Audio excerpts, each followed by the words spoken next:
schedule of the Lok Sabha poll. We'll do it in 7 phases. ಬಹುನಿರೀಕ್ಷಿತ ಲೋಕಸಭಾ ಚುನಾವಣೆಯ ವೇಳಾಪಟ್ಟಿಯನ್ನ ಭಾರತೀಯ ಚುನಾವಣಾ ಆಯೋಗ ಶನಿವಾರ ಪ್ರಕಟಿಸಿದೆ.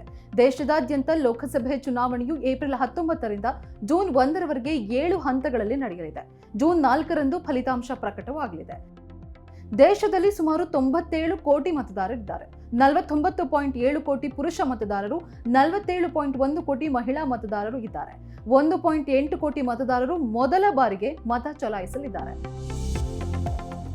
ಈ ಚುನಾವಣೆ ಪ್ರಕ್ರಿಯೆಯಲ್ಲಿ 1.5 ಕೋಟಿ ಅಧಿಕಾರಿಗಳು ಹಾಗೂ ಸಿಬ್ಬಂದಿ ಪಾಲ್ಗೊಳ್ಳಲಿದ್ದಾರೆ ಅಂತ ಮುಖ್ಯ ಚುನಾವಣಾ ಆಯುಕ್ತ ರಾಜೀವ್ ಕುಮಾರ್ ಮಾಹಿತಿ ನೀಡಿದರು. ಅದರಂತೆ ಕರ್ನಾಟಕದ 28 ಲೋಕಸಭಾ ಕ್ಷೇತ್ರಗಳಲ್ಲಿ 2 ಹಂತದಲ್ಲಿ ಚುನಾವಣೆ ನಡೆಯಲಿದೆ. ಮೊದಲ ಹಂತದಲ್ಲಿ 14 ಕ್ಷೇತ್ರಗಳು, ಇನ್ನುಳಿದ 14 ಕ್ಷೇತ್ರಗಳಿಗೆ 2ನೇ ಹಂತದಲ್ಲಿ ಮತದಾನ ನಡೆಸಲು ತೀರ್ಮಾನಿಸಲಾಗಿದೆ. ಮೊದಲ ಹಂತದ ಚುನಾವಣೆ ಏಪ್ರಿಲ್ 26ರಂದು ನಡೆದರೆ 2ನೇ ಹಂತದ ಚುನಾವಣೆ ಮೇ 7ರಂದು ನಡೆಯಲಿದೆ. ಇನ್ನು ಮೊದಲ ಹಂತದ ಕ್ಷೇತ್ರಗಳ ಪಟ್ಟಿಗಳನ್ನು ನೋಡೋದಾದ್ರೆ ಉಡುಪಿ ಚಿಕ್ಕಮಗಳೂರು, ಹಾಸನ, ದಕ್ಷಿಣ ಕನ್ನಡ, ಚಿತ್ರದುರ್ಗ, ತುಮಕೂರು, ಮಂಡ್ಯ, ಮೈಸೂರು, ಚಾಮರಾಜನಗರ, ಬೆಂಗಳೂರು ಗ್ರಾಮಾಂತರ, ಬೆಂಗಳೂರು ಉತ್ತರ, ಬೆಂಗಳೂರು ಸೆಂಟ್ರಲ್, ಬೆಂಗಳೂರು ದಕ್ಷಿಣ, ಚಿಕ್ಕಬಳ್ಳಾಪುರ, ಕೋಲಾರ ಲೋಕಸಭಾ ಕ್ಷೇತ್ರಗಳಿಗೆ ಮತದಾನ ನಡೆಯಲಿದ್ದು ಚುನಾವಣೆ ಅಧಿಸೂಚನೆಯನ್ನ ಮಾರ್ಚ್ 28ಕ್ಕೆ ಹೊರಡಿಸಲಾಗುತ್ತೆ.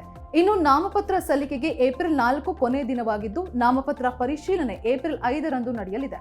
ನಾಮಪತ್ರ ಹಿಂಪಡೆಯಲು ಕೊನೆ ದಿನ ಏಪ್ರಿಲ್ 8ನೇ ತಾರೀಕು.